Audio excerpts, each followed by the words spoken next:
O plenário seguiu a determinação do Supremo Tribunal Federal e votou emendas feitas no Senado à medida provisória que trata de regularização fundiária.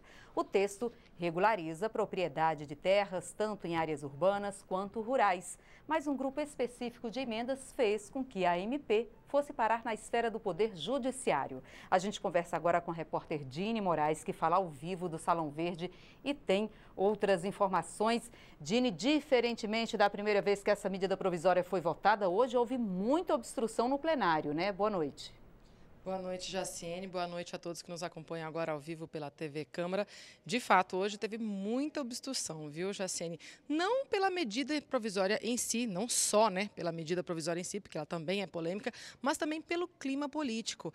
A denúncia envolvendo o presidente da República, Michel Temer, roubou boa parte do horário voltado a debates aqui no plenário da Câmara dos Deputados. E a medida provisória em si também é polêmica, como eu disse. Ela trata de regularização de terras no país e, desde o início, ela sofreu várias oposições aí. Só que no dia que ela foi votada no plenário da Câmara, aqui pela primeira vez, em maio, foi aquele dia que houve manifestação em Brasília e que a Presidência da República colocou as Forças Armadas nas ruas para conter a violência das manifestações. Essa presença das Forças Armadas nas ruas fez com que a oposição se retirasse do plenário como forma de protesto. O que aconteceu? Essa medida provisória acabou sendo aprovada sem a presença da oposição no plenário. Ou seja, ela, apesar dela ser polêmica, ela não teve dificuldade nenhuma de ser aprovada aqui pela primeira vez na Câmara. Aí ela foi para o Senado. Chegando no Senado, ela estava com um prazo muito curto para ser aprovada lá. E um dia antes de perder a validade, ela foi aprovada com essas 8 emendas ditas de redação. A oposição não se conformou com isso, disse que especialmente 3 dessas 8 emendas mudavam o conteúdo da medida provisória e aí recorreram à Justiça. O juiz ministro do Supremo Tribunal Federal, Luiz Roberto Barroso, entendeu que a oposição tinha razão, então mandou a Câmara voltar a apreciar essa medida provisória. E hoje foi o dia, como eu disse, com muita obstrução. Vamos acompanhar o início dos debates. O presidente Rodrigo Maia abriu a votação, lembrando que o problema ocorrido com a medida provisória 759 no Senado não é incomum. A MP foi enviada diretamente para a sanção presidencial, depois de o Senado fazer mudanças ditas de redação, mas que, na verdade, mudaram o conteúdo do texto. E quando muda o teor, é necessária uma nova análise da Câmara, mas nem sempre isso acontece. Esse é um problema recorrente na relação da Câmara e do Senado, e eu vou pedir que a Secretaria encaminhe a cada uma das lideranças o pré-acordo que nós fizemos naquela matéria que eu já tinha colocado em pauta, que é a emenda constitucional da regulamentação das medidas provisórias, que resolverá este problema que é frequente algumas vezes, algumas emendas de redação no Senado, no fundo, passam muito perto do mérito. Os partidos de oposição tentaram derrubar a votação. O que o ministro Barroso fez foi apenas reconhecer que, de fato, foram emendas de mérito.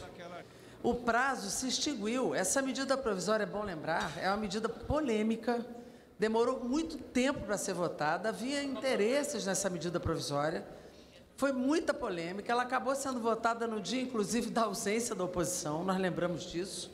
Foi ao Senado, o Senado frauda para poder cumprir um prazo, por isso fraudou como emenda de redação, por isso o questionamento. Mas esse não foi o entendimento do presidente da Câmara. No momento da decisão do ministro Barroso, ainda havia prazo para a sanção da medida provisória. Verdade. O ministro Barroso é que suspendeu esse prazo. Na discussão sobre o mérito, houve pontos de vistas diferentes sobre o teor da medida provisória. Não há nada que possa influenciar tanto a vida das pessoas como a possibilidade do seu registro da sua casa. É o sonhado RGI, é a sonhada regularização fundiária. Eu fui secretária, sou presidente de Ação Social e não tenho dúvidas da importância disso para a nação brasileira. Essa medida provisória, ela vai dar o direito de propriedade àquelas pessoas que não tiveram ainda. Nós temos assentado na região norte com mais de 30 anos sem o seu documento, sem ter a dignidade, sem ter um papel, sem ter uma escritura pública que dê a ele o direito de propriedade. O que estamos tratando aqui é de votar 3 artigos que foram inseridos no texto da medida provisória, sem votação aqui nessa casa. Por quem? Pelo líder do governo do Senado, senhor Romero Jucá, que cometeu uma irresponsabilidade, aliás, cometeu um crime de responsabilidade ao alterar o processo legal. Agora vamos falar rapidinho a respeito dessas 3 emendas que o Senado fez e que mudam o conteúdo da medida provisória. Uma delas trata da proposta de manifestação de aquisição. O que é isso? A Secretaria de Patrimônio da União, que trata dos terrenos da União, vai criar regras para que ocupantes de imóveis da União possam apresentar ao órgão quando tiverem uma proposta, quando tiverem intenção de comprar esse imóvel. Uma outra mudança foi aumento de um prazo que permite a doação de terrenos da Superintendência da Zona Franca de Manaus, a SUFRAMA, para ocupações consolidadas até dezembro de 2016. O prazo anterior era até 2009, então tem aí uma diferença de 7 anos e meio aí para as ocupações. Então, as ocupações agora que podem ter aí terrenos doados pela SUFRAMA são ocupações consolidadas até dezembro de 2016 em Manaus e no município de Rio Preto da Eva.